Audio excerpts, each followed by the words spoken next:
အမှုတော်ကိုဆောင်ရွက်ခဲ့ပါတယ်။ဖျားသခင်ရဲ့တိုးတွေဟာကိုရောအတန်တော်ကိုကြားကြတယ်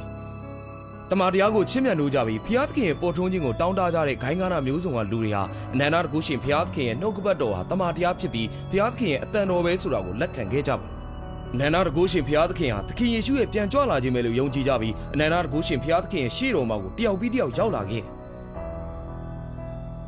အနန္တတကုရှင်ဖျားသခင်ရဲ့ပေါ်ထွန်းလာခြင်းနဲ့အမှုတော်တွေကြောင့်တရုတ်ကွန်မြူနစ်ပါတီထိတ်လန့်ခဲ့တယ်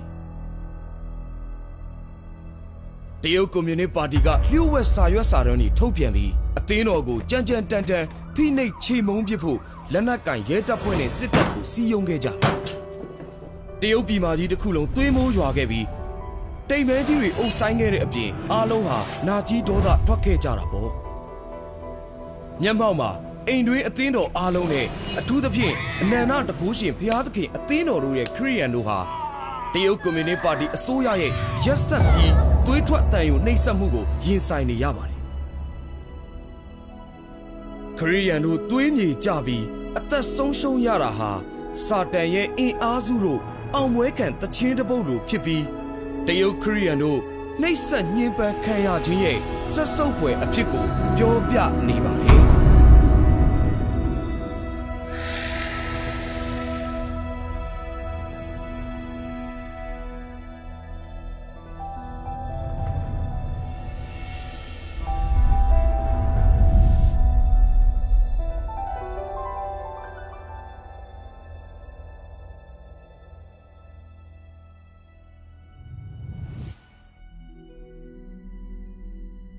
ဒါလီယံမျိုးရဲ့နွေရာသီကာလအစောပိုင်းနေ့တနေ့ဖြစ်တဲ့ဇွန်22 2013ခုနှစ်ဟာတိမ်ထူတက်ပြီးအုံမိုင်းနေပါတယ်။လေတူထဲမှာအခြေအနေတင်းမာမှုအရေးငွေ့နဲ့အတူစိတ်ပူပန်မှုမောပန်းမှုတို့ကိုခံစားနေရတယ်။အဲ့ဒီနေ့မှာတရုတ်ရဲတပ်ဖွဲ့ဟာအနန္တတကုရှင်ဘုရားသခင်အသင်းတော်အဖွဲ့ဝင်တွေကိုတနိုင်ငံလုံးမှာဖမ်းဆီးခြင်းတွေပြုလုပ်ကြအသင်းတော်ခေါင်းဆောင်တွေနဲ့ခရစ်ယာန်တော်တော်များများအဖမ်းခံရပြီးအသင်းတော်ရဲ့ဘန်နာတိုက်ထဲကငွေရင်းများစွာအသိမ်းခံရတယ်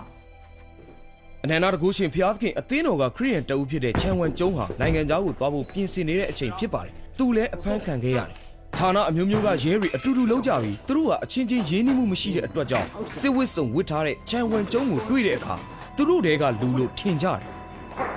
။တခြားခရစ်ယာန်တွေကိုရဲတွေစစ်မင်းနေချိန်ချန်ဝမ်ကျုံးဟာအခွင့်အရေးကိုလက်လွတ်မခံဘဲထွက်ပြေးလွတ်မြောက်သွားပါတယ်။发的都是新生源，这些人个个都是正正。是啊，比这些群党分教会的一个也不能放过。不然咱们的饭碗可就真的。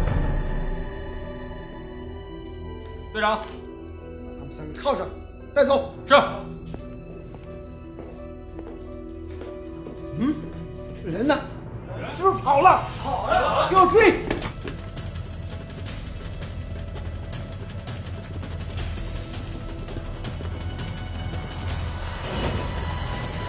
我他命在不能跑了，看到没？李彩福，追！快！追！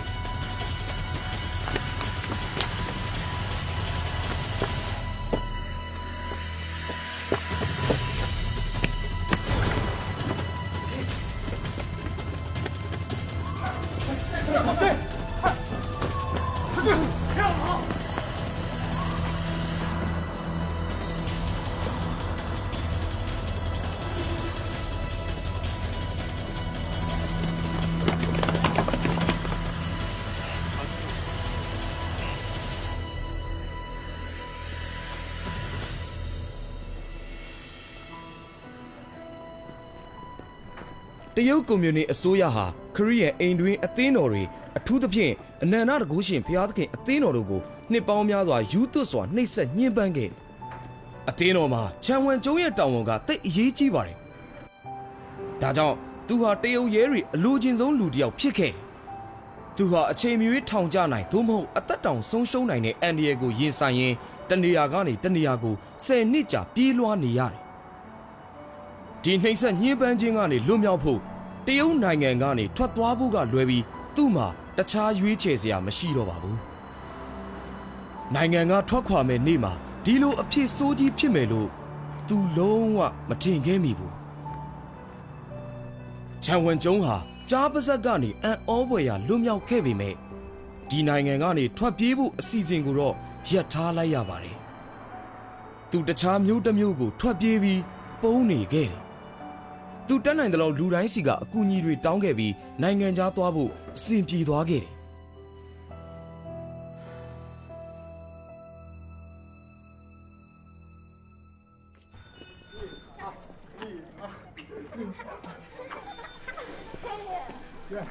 走，再来一个。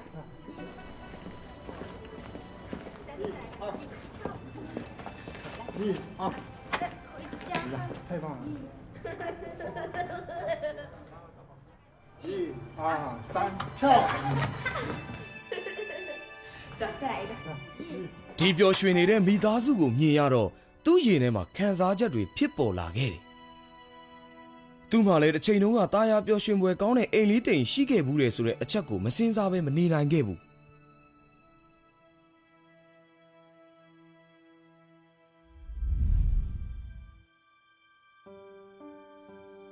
ကောလိပ်ဘွဲရတယောက်ဖြစ်တဲ့ချန်ဝမ်ကျုံးဟာ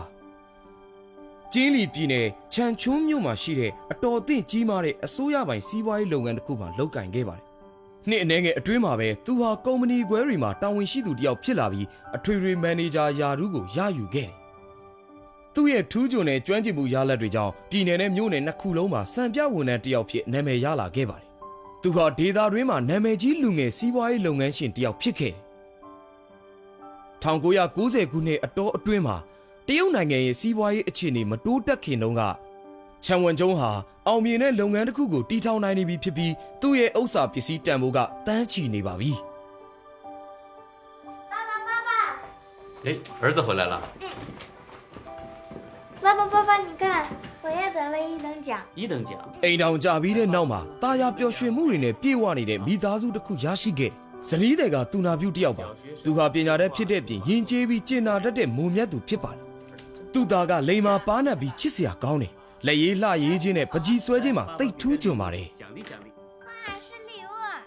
ချန်ဝမ်ကျုံးဟာသူ့သားကိုတိတ်ချစ်ပြီးသူ့အတွက်အမြဲတမ်းဂုဏ်ယူတယ်သူဟာသူ့သားကိုကျမ်းမာပြီးပျော်ရွှင်စွာနဲ့အရွယ်ရောက်လာစေခြင်းနဲ့小白。小白，好啊，那小白以后就是我儿子的好朋友啦。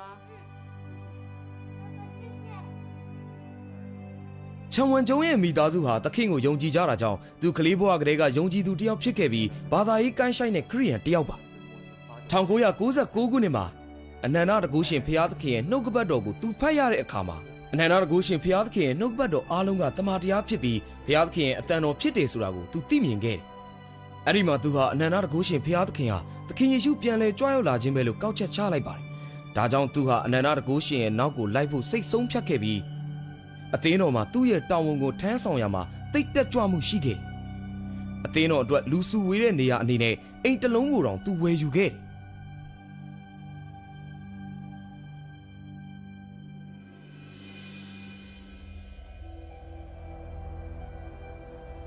2002ခုနှစ်ဇူလိုင်လမှာ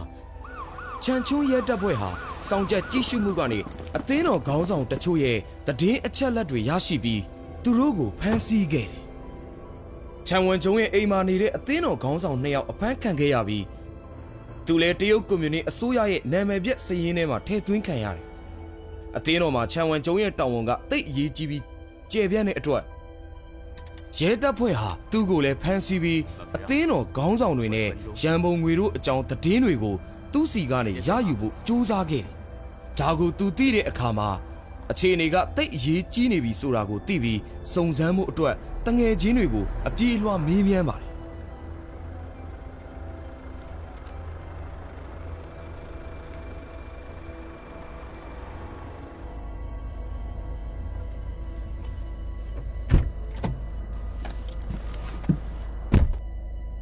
老徐，打听的消息怎么样？小陈啊，你这次麻烦大了。你们的案子中央亲自督办，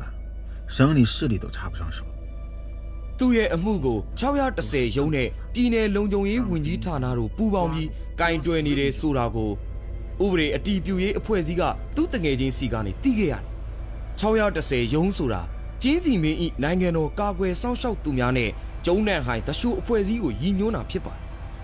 610ရုံးနဲ့နိုင်ငံတော်လုံခြုံရေးဝန်ကြီးဌာနရဲ့အမည်ပြည့်စီရင်သွင်းခံရတယ်ဆိုတာဘာကိုဆိုလိုတယ်လဲဆိုတာစဉ်းစားကြည့်ုံနဲ့သိနိုင်ပါတယ်我知道了。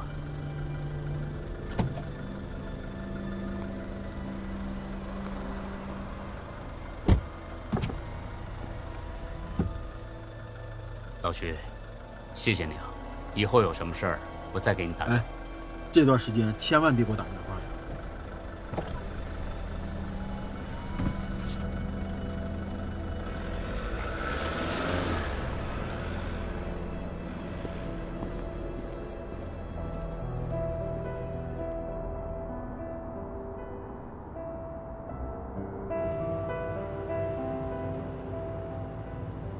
ချန်ဝမ်ကျုံဟာတရုတ်ကွန်မြူနတီအစိုးရရဲ့ဖမ်းဆီးနှိပ်ကွပ်မှုကိုရင်ဆိုင်နေခဲ့ရတယ်။သူ့မှာအိမ်ကနေထွက်သွားဖို့ချန်ချုံးမျိုးကနေထွက်ပြေးဖို့ကလွယ်ပြီးရွေးချယ်စရာမရှိတော့ပါဘူး။ရှမ်းရံမျိုးကိုသူရောက်သွားခဲ့ပြီးအကိုတယောက်ရဲ့အိမ်မှာနေခဲ့တယ်။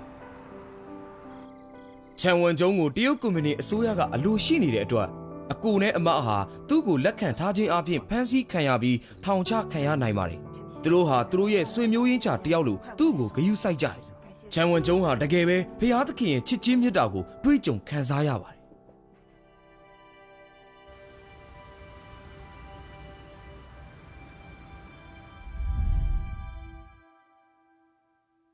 ပရင်းမောက်ရဲ့အပြင်ဘက်မှာအေးမြပြီးညှို့မိုင်းနဲ့လားရောင်ကြားရောက်နေပြီးရှည်လျားလာတဲ့ညကိုပိုပြီးအထီးကျန်အောင်ပိုတိတ်ဆိတ်ခြောက်ကပ်အောင်လုပ်နေပါတယ်ချန်ဝမ်ကျုံဟာအိမ်မရတဲ့ညမှာလူးလှိတ်နေခဲ့ပါတယ်ဒီလိုရုတ်တရက်ပြောင်းလဲတဲ့အခြေအနေတွေမှာသူ့စိတ်ဟာရှုပ်ထွေးနေခဲ့အိမ်ကိုဘယ်အချိန်မှပြန်နိုင်မလဲဆိုတာသူလုံးဝမသိပါဘူးသူမရှိဘဲနဲ့နူးညံ့တိမ်မွေးတဲ့သူ့အမျိုးသမီးဟာများပြားလာတဲ့ဖီစည်းမှုတွေကိုကင်တွယ်နိုင်မှမလားသူစိုးရိမ်နေ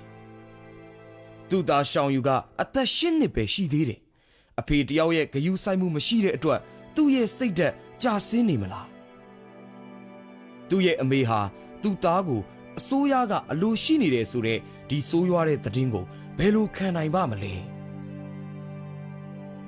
ဓာတ်ပုံကိုကြည့်ရင်းနဲ့သူ့မိသားစုရဲ့လုံခြုံရေးနဲ့ပတ်သက်ပြီးသူ့နှလုံးသားမှာကြီးမားတဲ့ဝန်တော့ဝန်ပိုးဖြစ်ပေါ်စေခဲ့တယ်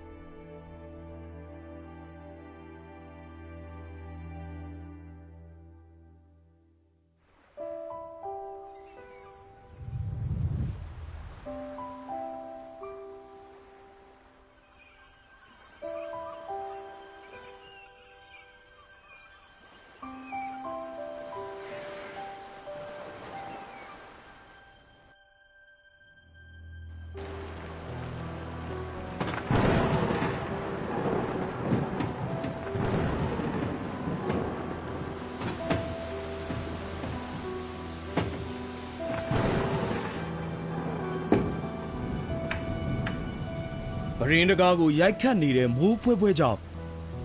ချန်ဝမ်ကျုံးဟာလှပတဲ့စိတ်ကူးအိမ်မက်တွေထဲကနေနိုးထခဲ့ရတယ်ခရီးရန်တွေအပေါ်တရုတ်ကွန်မြူနတီအစိုးရရဲ့နှိပ်စက်ညှဉ်းပန်းမှုကြောင့်သူဟာမိသားစုကိုထားပြီးအိမ်ကနေထွက်ခွာခဲ့ရတယ်တညထဲမှာပဲလူအများလေးစားမှုကိုရရှိခဲ့တဲ့သူ့ရှိမှအကန့်အသတ်မရှိအခွင့်အရေးတွေရှိနေတဲ့စီးပွားရေးလုပ်ငန်းရှင်တယောက်ဟာချက်ချင်းပဲအစိုးရကအလိုရှိနေတဲ့သူတယောက်ဖြစ်ခဲ့တယ်သူအပေါ်ကိုကြားရောက်လာတဲ့အရာတွေကိုစဉ်းစားရင်းချန်ဝမ်ကျုံးဟာနာကြီးမှုမုန်းတီးမှုတွေနဲ့ပြေးလာခဲ့တယ်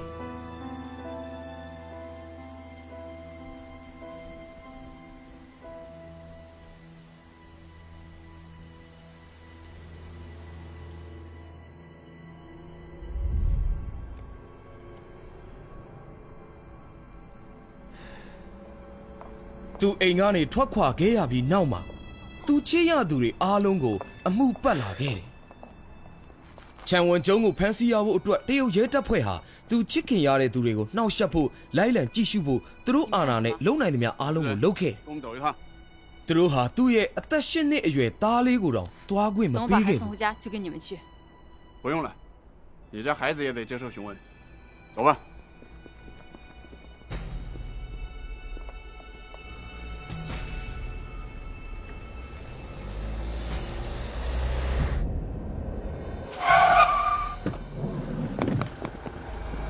2002ခုနှစ်စက်တင်ဘာလမှာ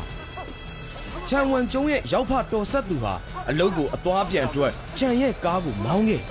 အဲ့ဒီမှာသူဟာရဲကဖမ်းဆီးတာကိုခံခဲ့ရပြီးကြမ်းတမ်းစွာရိုက်နှက်ခံခဲ့ရတယ်ရဲတပ်ဖွဲ့ဟာချန်ဝမ်ကျုံရဲ့ကားကိုတော့သိမ်းယူခဲ့ပြီးမိသားစုပိုင်တန်ဖိုးရှိပစ္စည်းတွေကိုသူတို့အိမ်ကနေဖယ်ရှားပစ်ခဲ့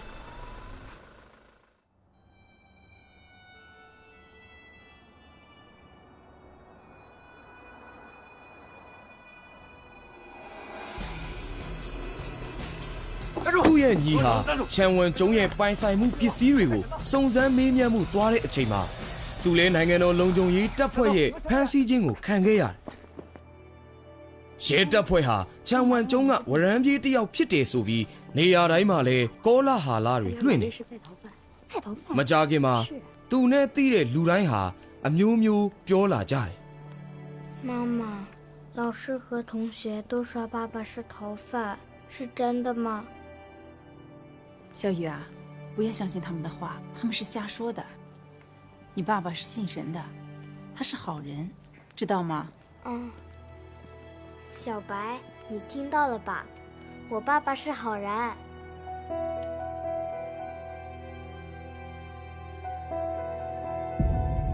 တရုတ်ရဲတွေဟာတစေတရဲလိုချောင်းမြောင်းသွားလာနေပြီး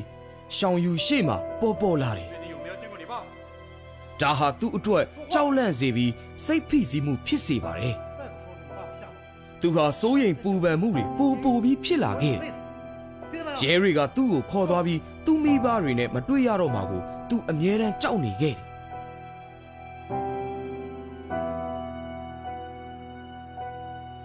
你要是不说，以后就不用来上学了。သူ့ရဲ့ဆရာမနဲ့ရဲတွေရဲ့ချင်းချောက်မှုနဲ့အကြက်ကင်မှုတွေဟာရှောင်ယူရဲ့နူးနယ်တဲ့စိတ်မှာကြီးမားတဲ့ဒဏ်ရာတစ်ခုဖြစ်စေတယ်။သူဟာတစ်ချိန်လုံးကြောက်ရွံ့နေခဲ့ရတယ်站住！你们干什么？过去！你们干什么？你爸是逃犯，你是没爹的野孩子。对。သူအတန်းပေါ်တွေရဲ့လှောင်ပြောင်မှုနဲ့စော်ကားမှုတွေဟာရှောင်ယူကိုပိုပြီးဆုပ်ယုပ်စေပြီးသူ့စိတ်ဓာတ်ကိုထိခိုက်နာကျင်စေခဲ့။သူ့အမေစိတ်ထိခိုက်မှဆိုးတဲ့အတွက်သူ့အမေကိုမပြောချင်ပဲသူ့ရဲ့နာကျင်မှုတွေကိုတယောက်တည်းကြိတ်ခံခဲ့ရှာပါတယ်။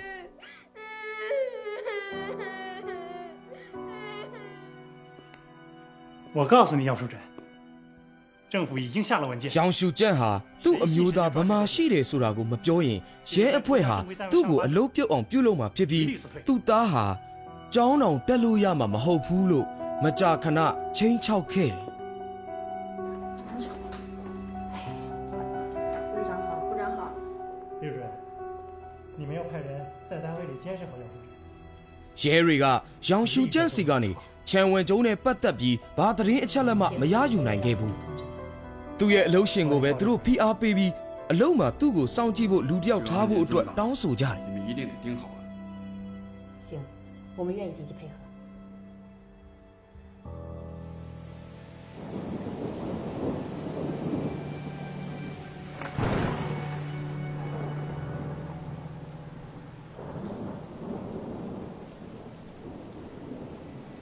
爸爸，你救救我！爸爸，爸爸你在哪里？快点救救我！爸爸，快点救救我！爸爸，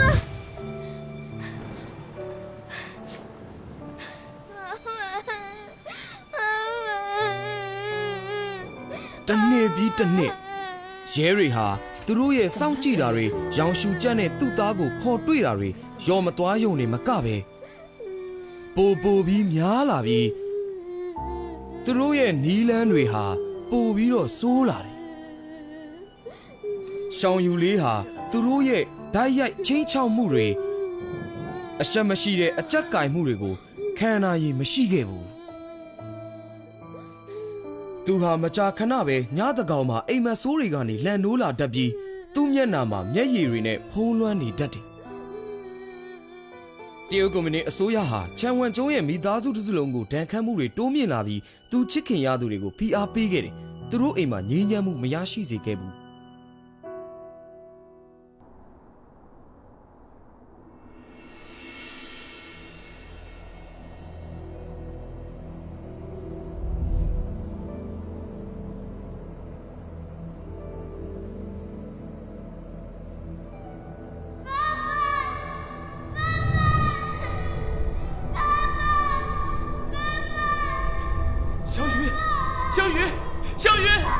小雨，小雨。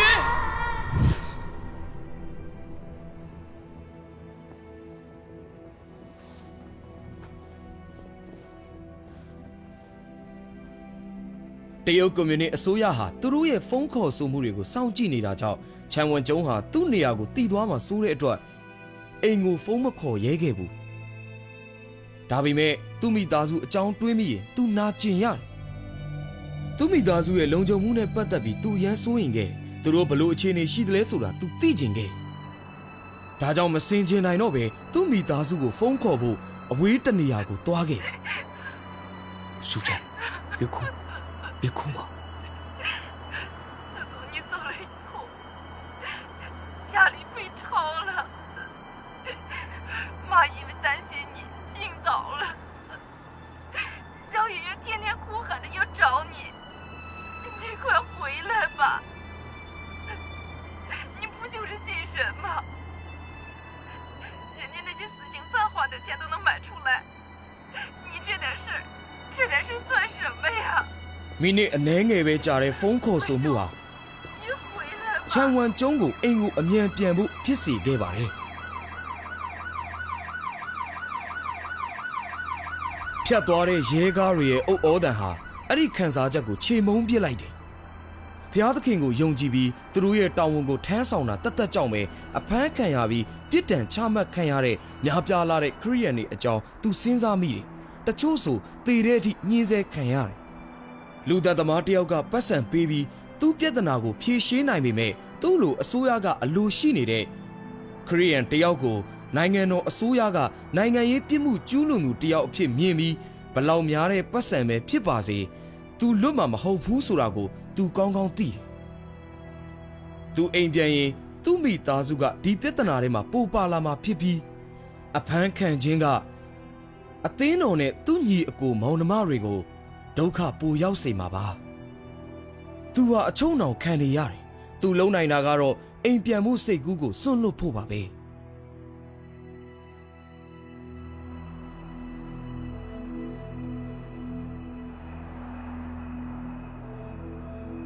တရုတ်ကွန်မြူနစ်အစိုးရကစောင့်ကြည့်ပြီးလိုက်လံဖမ်းဆီးတာတွေကိုရှောင်ဖို့အတွက်ချန်ဝမ်ကျုံဟာဒါလျန်ကနေအန်ရှန်ဖူရှင်နဲ့တခြားနေရာတွေကိုသွားခဲ့တယ်နေထိုင်မှုအတွက်ညီကိုမောင်နှမတို့ရဲ့အိမ်တွေကိုသူတွေ့ခဲ့တရုတ်ကွန်မြူနစ်အစိုးရရဲ့ခရီးယန်တွေအပေါ်နှိပ်ကွပ်မှုတွေတိုးမြင့်လာတာကြောင့်အိမ်ပြန်ရဖို့အတွက်ချန်ဝမ်ကျုံရဲ့မျှော်လင့်ချက်ဟာပိုပြီးသေးငယ်လာခဲ့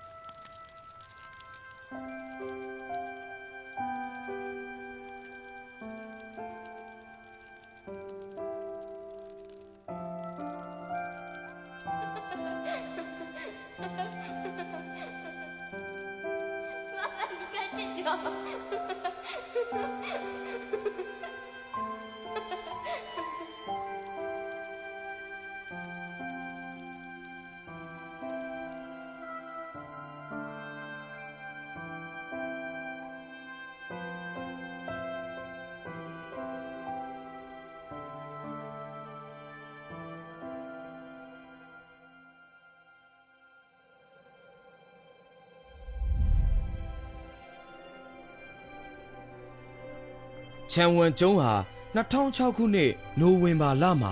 သူ့အမေနဲ့သူ့ညီခဲမားတို့အိမ်ကနေထွက်ပြီးချန်ချုံးမှာရှိတဲ့ရှန်ယန်စီရင်စုနယ်တဲကိုထွက်ပြေးသွားကြတယ်ဆိုတာကိုအကူတယောက်စီကနေသိခဲ့ရတယ်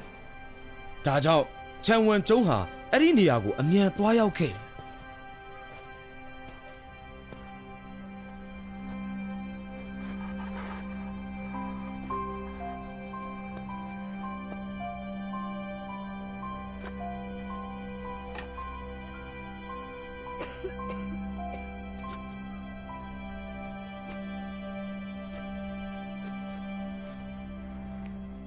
妈，妈，文忠，妈，သူတို့ဟာအချင်းချင်းမတွေ့ဖြစ်တာနှစ်ပေါင်းများစွာရှိခဲ့ပြီသူအမေရဲ့သပင်ကဖြူနေပြီးသူ့မျက်နာကအိုမင်းရင်းယုံနေပြီသူတော်တော်အသက်ကြီးလာခဲ့ပြီသူ့အမေဟာလုံးဝတခြားလူတစ်ယောက်လိုဖြစ်နေပါတယ် နှလုံးသားနာကျင်မှုနဲ့အပြစ်ရှိသလိုခံစားရမှုတွေဟာချန်ဝမ်ကျုံရဲ့နှလုံးသားမှာစိုးနစ်လာပါတယ် 儿子，跟妈进屋去。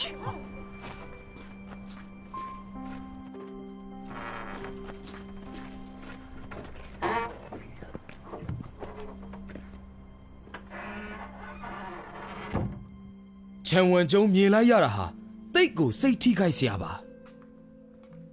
အစိုးရရဲ့နှိပ်စက်ညှဉ်းပန်းမှုအတွက်အစားတောင်းတဲ့အဝတ်အစားအတွက်တခါမှပူစရာမရှိခဲ့တဲ့သူ့အမေဟာဒီလိုဝေးလံတဲ့နေရာမှာနေရပြီးသူ့အမေရဲ့ဘဝဟာတိတ်ခက်ခဲဆင်းရဲလာရတာကိုသူလုံးဝမတွေးရခဲ့ပါဘူးချန်ဝမ်ကျုံဟာဝမ်းနည်းမှုတွေပေါက်ထွက်လာတာကိုခံစားလိုက်ရတယ်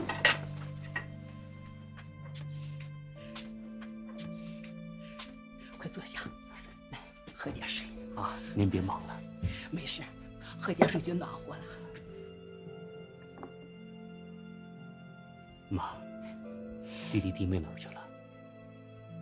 ချန်ဝမ်ကျုံရဲ့အကိုနဲ့ခေမတို့ဟာလည်းအနန္တတကူရှင်ဖျားသခင်အသင်းတော်မှာရှိတဲ့ခရိယန်တွေဖြစ်ပါတယ်တရုတ်ရဲအဖွဲ့ရက်တက်မသွားတဲ့ချင်းချောက်မှုတွေနဲ့အကြက်ကင်မှုတွေကြောင့်သူတို့ဟာတာမန်ဘဝနဲ့ရက်တီပြီးဖျားသခင်ကိုကိုးကွယ်ခြင်းမပြုလုပ်နိုင်တော့ပါဘူးဒါကြောင့်ထွက်ပြေးဖို့ကလွယ်ပြီးသူတို့ရွေးချယ်စရာလမ်းမရှိခဲ့ဘူးသူ့အမေဟာသူတို့နဲ့အတူခြေသလုံးအိမ်နိုင်ဘဝမှာနေရပါတယ် 妈，淑珍怎么样了4年了，妈没看到苏珍和小雨，妈想他们。 သူ့အမေဟာချန်ဝမ်ကျုံအတွက်နေ့စဉ်စိုးရိမ်ပူပန်ရပြီး 妈， သူ့မြီးကိုတော်တော်တတိရတယ်သူ့ကျမ်းမာရေးဟာပိုပြီးဆိုးလာခဲ့ပြီးဖြားနာခြင်းရဲ့ဖိစီးနှိပ်စက်မှုကိုခံရတယ်ချန်ဝမ်ကျုံရဲ့နှလုံးသားစိုးနေရပါတယ်သူအသက်16နှစ်အရွယ်မှာ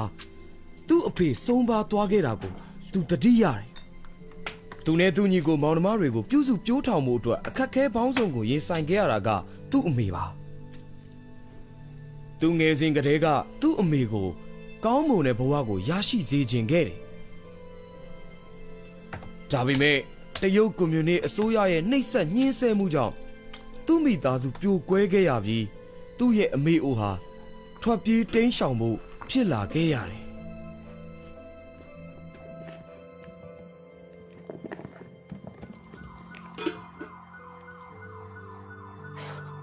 儿子，这里也不安全，你还是走吧。妈，别担心，妈这不是挺好吗？妈会照顾自己的。 ချန်ဝမ်ကျုံဟာထွက်မသွားခြင်းခဲ့ပါဘူးအမေကိုစောင့်ရှောက်နိုင်မှုအတွက်ဘာကိုမှဂရုစိုက်မနေပဲအမေနားမှာပဲနေခြင်းခဲ့တယ် 要多保重啊。 အမေကိုစိတ်မစင်းရဲစေခြင်းပေမဲ့တရုတ်ကွန်မြူနစ်အစိုးရရဲ့ဖိနှိပ်မှုကြောင့်ထွက်သွားဖို့အပြင်ဘာမှမတတ်နိုင်ခဲ့ဘူးအမေရဲ့အားတင်းထားတဲ့မျက်နှာကိုမြင်ရတဲ့အခါမှာသူဟာတော်တော်ကိုအပြစ်ရှိသလိုခံစားခဲ့ရတယ်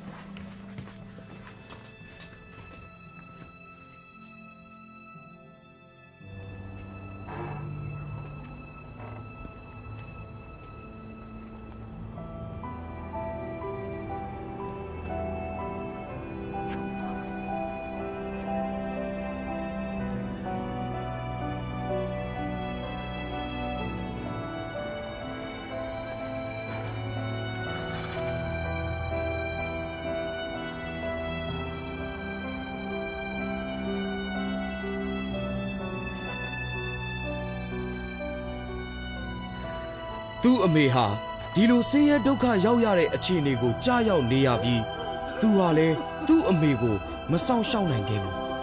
ချန်ဝမ်ကျုံရဲ့နှလုံးသားဟာအယမ်းကိုနာကျင်ရတဲ့အတွက်အသက်ရှူရပ်တန့်သွားမလောက်ထိခံစားခဲ့ရပါတယ်ဒီတစ်ခါနှုတ်ဆက်ထွက်ခွာပြီးတဲ့နောက်မှာသူတို့နောက်တစ်ခါဘယ်အချိန်မှပြန်တွေ့ရမလဲဆိုတာမပြောနိုင်ဘူးဆိုတာကိုသူသိတယ် 妈，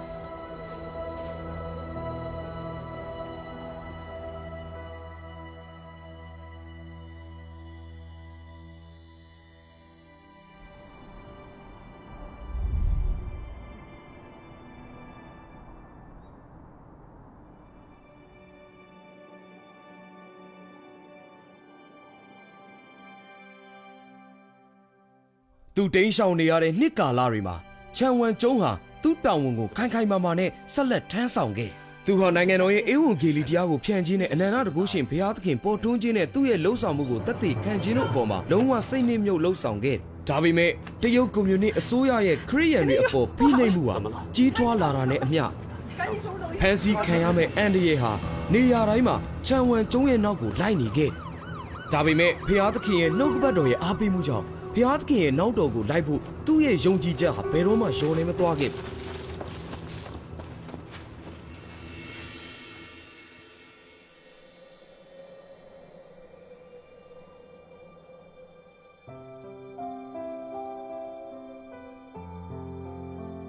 2012ခုနှစ်ဖေဖော်ဝါရီလရဲ့နေ့တစ်နေ့မှာ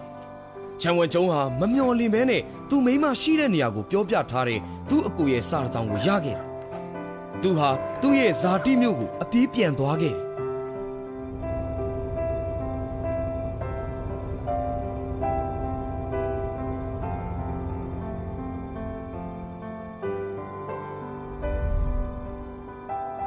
တရုတ်နှစ်သစ်ကူးပြီးစားအချိန်မှာနှင်းတွေဟာချန်ချုံးမြို့ကိုငွေရောင်ဝစ်စုံတစ်ခုလိုဖုံးလွှမ်းနေပါတယ်။တိတ်အေးပြီးတော့လေတိုက်နေပါတယ်။ချန်ဝမ်ကျုံဟာမြို့ပြင်ကတစ်တော်ထဲမှာသူ့အမျိုးသမီးကိုစိတ်လို့ရှားစွာနဲ့စောင့်နေခဲ့တယ်။သူမကိုမတွေ့ရတာ10နှစ်ရှိပါပြီ။ရာသီဥတုကတိတ်အေးနေပေမဲ့ချန်ဝမ်ကျုံရဲ့နှလုံးသားဟာမီးတောက်နေပြီးသူ့စိတ်လို့ရှားမှုကိုမထိန်ထားနိုင်ခဲ့ဘူး။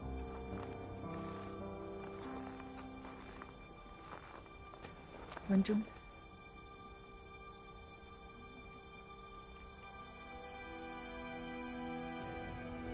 淑珍，ဒီလူဟာသူ့အမျိုးသမီးဆိုတာချန်ဝမ်ကျုံထင်မထားခဲ့ဘူး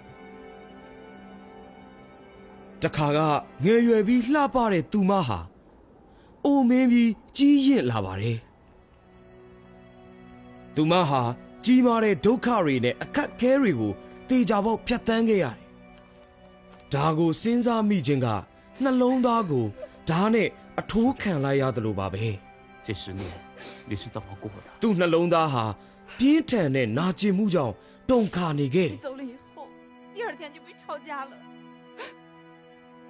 ချန်ဝမ်ကျုံမိသားစုအပေါ်တရုတ်ရဲတပ်ဖွဲ့ရဲ့နှောက်ယှက်မှုဟာလုံးဝရပ်တန့်မသွားခဲ့ဘူးအစမှာနိုင်ငံတော်လုံခြုံရေးတပ်ဖွဲ့ဟာသူ့အိမ်ကို3ရက်တခါ5ရက်တခါသွားတယ်ရောင်ရှူကြန့်ကိုရဲစခန်းကိုခေါ်ပြီးချန်ဝမ်ကျုံဗမာရှိသလဲဆိုတာကိုသူမကိုစုံစမ်းမေးမြန်းပါတယ်သူတို့ရဲ့ဒုက္ခပေးမှုကိုသူမမခံနိုင်တော့တဲ့အခါမှာသူမဟာအကြိမ်ပေါင်းများစွာရွှေ့ပြောင်းနေခဲ့ရတယ်ဒါပေမဲ့သူတို့ဟာသူမကိုအမြဲတမ်းပဲရှာဖွေတွေ့ရှိခဲ့ပြီးရဲစခန်းကိုပုံမှန်သတင်းပို့ခဲ့သူမိသားစုခံစားခဲ့ရတဲ့ဖီစီးနှိပ်စက်မှုတွေကိုကြားရတဲ့နောက်မှာချန်ဝမ်ကျုံဟာသူ့နှလုံးသားမှာသွေးထွက်နေသလိုခံစားခဲ့ရတယ်သူသားအကြောင်းကိုသူအလောတကြီးမေးလိုက်သူသားအကြောင်းကိုပြောတဲ့အခါမှာရောင်ရှူကျန့်ဟာမျက်ရည်ကျပြီးငိုကြွေးခဲ့တယ်သူမမဖြေဆယ်နိုင်ခဲ့ဘူး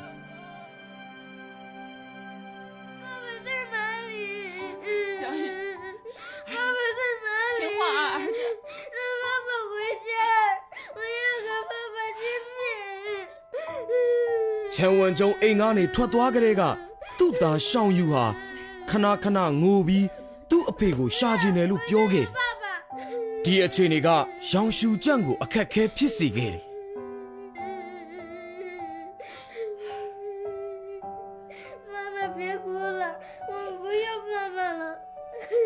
သူ့အမေဘလောက်ဝမ်းနည်းနေတယ်ဆိုတာကိုရှောင်းယူမြင်လိုက်ရတဲ့အခါမှာသူဟာပိုပြီးသိတတ်လာတယ်အဲ့ဒီအချိန်ကနေစပြီးသူဟာသူ့အမေရှေ့မှာသူ့အဖေအကြောင်းကိုမပြောတော့ပါဘူး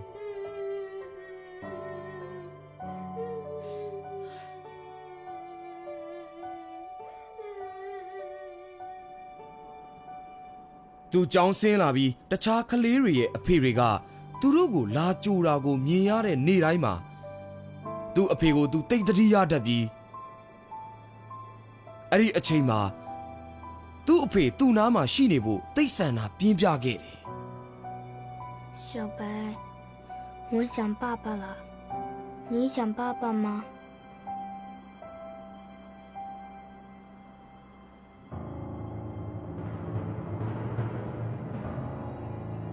ဒီ၄နှစ်မှာရှောင်းယူဟာသူ့အဖေကိုတတိယတဲ့နာကျင်မှုကိုခံရယုံနေမဟုတ်ပဲဆိုရတဲ့ရဲတပ်ဖွဲ့ရဲ့ချင်းချောက်မှုနဲ့အကြက်ကင်မှုတွေကိုလည်းခံခဲ့ရတယ်လူကြီးတယောက်တောင်မှဒီလိုစိတ်ပိုင်းဆိုင်ရာပြည်စည်းမှုကိုခံနိုင်မရှိဘူးငယ်ရွယ်တဲ့ကလေးတယောက်ဟာဘယ်လိုလုပ်ပြီးခံနိုင်ရှိပါမလဲ收上再不收拾你爸的下落我让你像这小狗一样ရှောင်းယူဟာရဲရရှိရဲ့ကြမ်းကြုတ်တဲ့ဆိုးရွားတဲ့အမူအရာကိုမြင်ရတဲ့အခါမှာကြောက်ပြီးတုန်တုန်ရင်ရင်ဖြစ်နေခဲ့သူ့အဖေကသူ့အတွက်ပို့လိုက်တဲ့ခွေးရုံလေးဟာနှစ်ပိုင်းပြတ်သွားခဲ့ဒါဟာရှောင်းယူအတွက်တိတ်ကြောက်စရာကောင်းပြီးသူဟာတကူလုံးတုန်လှုပ်နေခဲ့ပါတယ်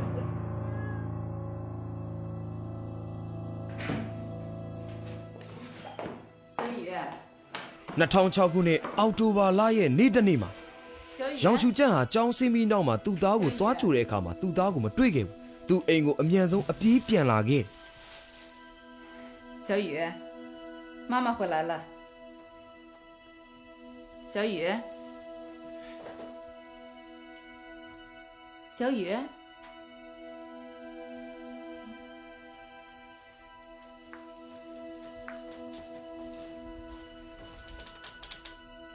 小雨。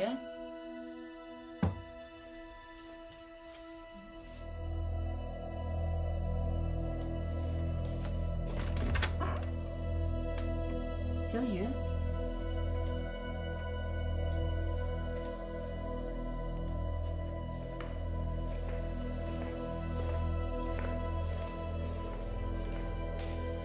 小雨。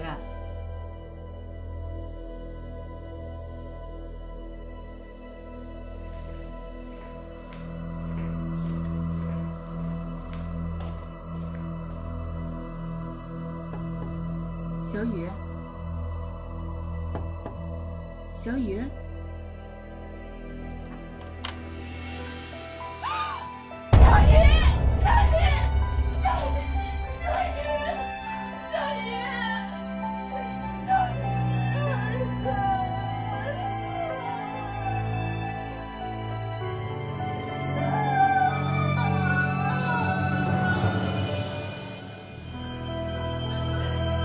，12နှစ်အရွယ်ရှောင်းယူဟာ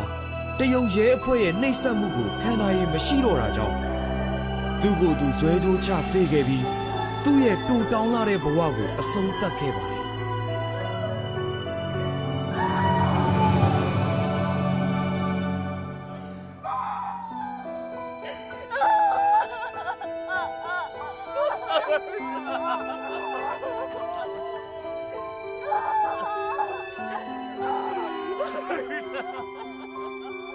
သူသားတည်သွားတာကိုသိလိုက်ရခြင်းဟာ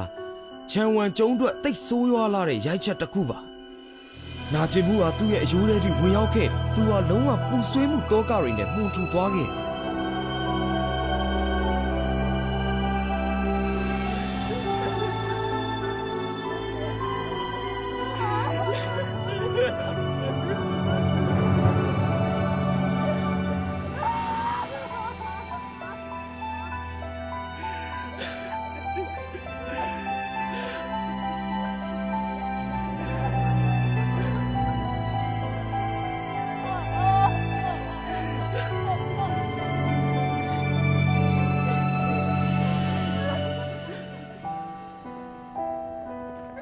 秀珍，这10年让你受苦了。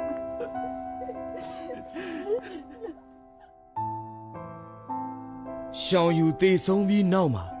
ရောင်ရှူကျန့်ဟာသူ့သားကိုဆုံးရှုံးရတဲ့အချက်ကိုလုံးဝခံနိုင်ရမရှိခဲ့ဘူးသူကိုယ်သူအဆုံးစီရင်မှုစပြီးစဉ်းစားလာခဲ့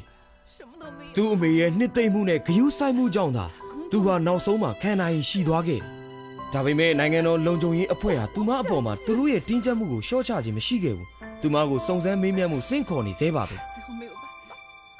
သူတို့ရဲ့ကွန်ရက်ကနေလွတ်မြောက်ဖို့အတွက်2009ခုနှစ်မှာရောင်ရှူကျန့်ဟာတရားရုံးကိုချန်ဝမ်ကျုံရဲ့တည်ဆုံကြောင်းကြေညာချက်လျှောက်လွှာကိုတင်သွင်းခဲ့ပြီးအများပြည်သူဆိုင်ရာကြေညာချက်တစ်ခုပြုလုပ်ခဲ့ပြီးတဲ့အခါမှာသူမဟာလူတစ်ယောက်ကိုလက်ထပ်ခဲ့ပါတယ်我真的是没有办法我真的很难我没有办法以后你自己好好保重吧。我先走了。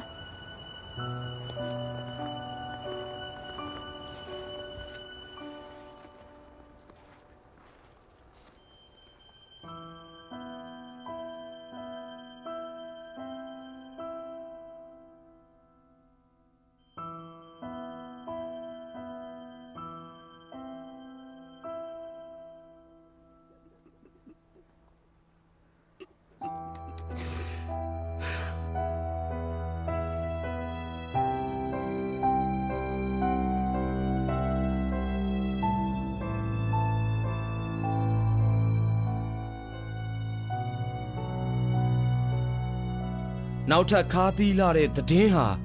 ချန်ဝမ်ကျုံးကိုတူတချောင်းလိုရိုက်နှက်ခဲ့ပါတယ်။သူ့နှလုံးသားဟာဟောင်းလောင်းပေါက်သွားသလိုခံစားခဲ့ရတယ်။သူဟာစိတ်ရှုပ်ထွေးနေပြီးတောထဲကနေဘလို့ထွက်လာခဲ့တယ်လဲဆိုတာကိုတော့မသိခဲ့ဘူး။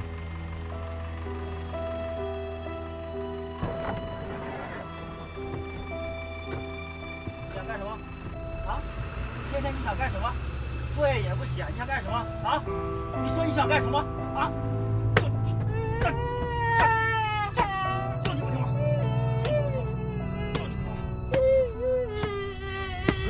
不要打孩子！不要打孩子！不要打孩子！不要打！不要打孩子！不要打孩子！不要打孩子！不要打孩子！不要打孩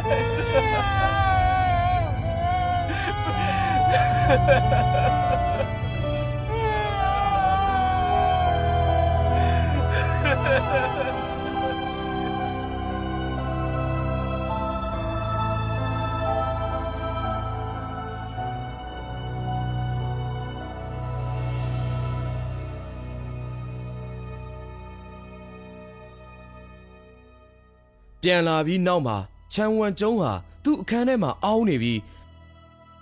နေပေါင်းညပေါင်းများစွာမအိပ်ဆက်နိုင်ခဲ့ဘူးသူ့သားငယ်ငယ်တုန်းကသူ့သားရဲ့ချစ်စရာမျက်နှာလေးကိုပဲသူစဉ်းစားနေမိတယ်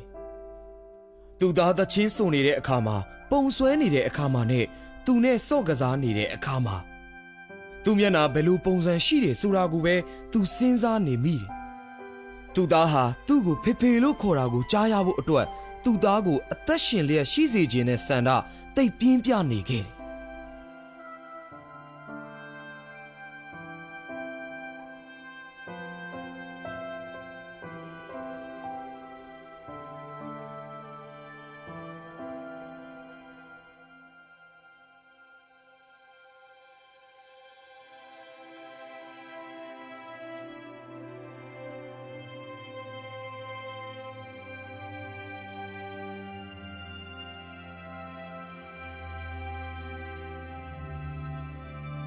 စိတ်ပြက်အားငယ်လူဆဲဆဲအချိန်မှာနာကျင်မှုတွင်းနဲ့ထဲကနေသူ့ကိုပြန်လဲခေါ်ဆောင်ခဲ့တာဟာဘုရားသခင်ရဲ့နှုတ်ကပတ်တော်နဲ့ညီအကိုမောင်နှမတို့ရဲ့ပံ့ပိုးမှုတွေပဲဖြစ်ပါတယ်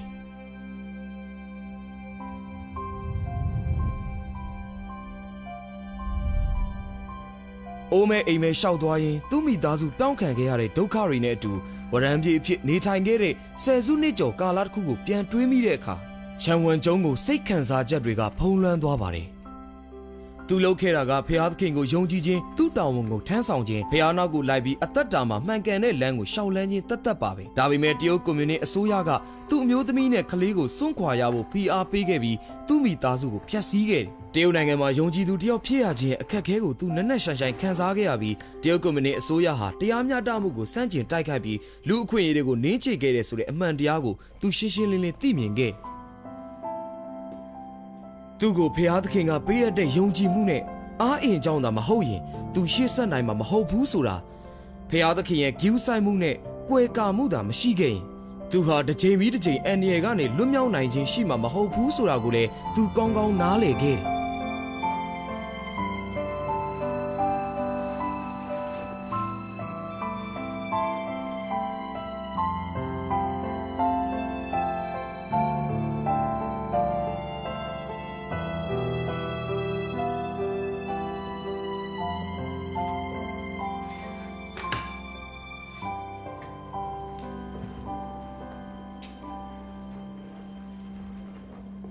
2013ခုနှစ်ဩဂုတ်လမှာ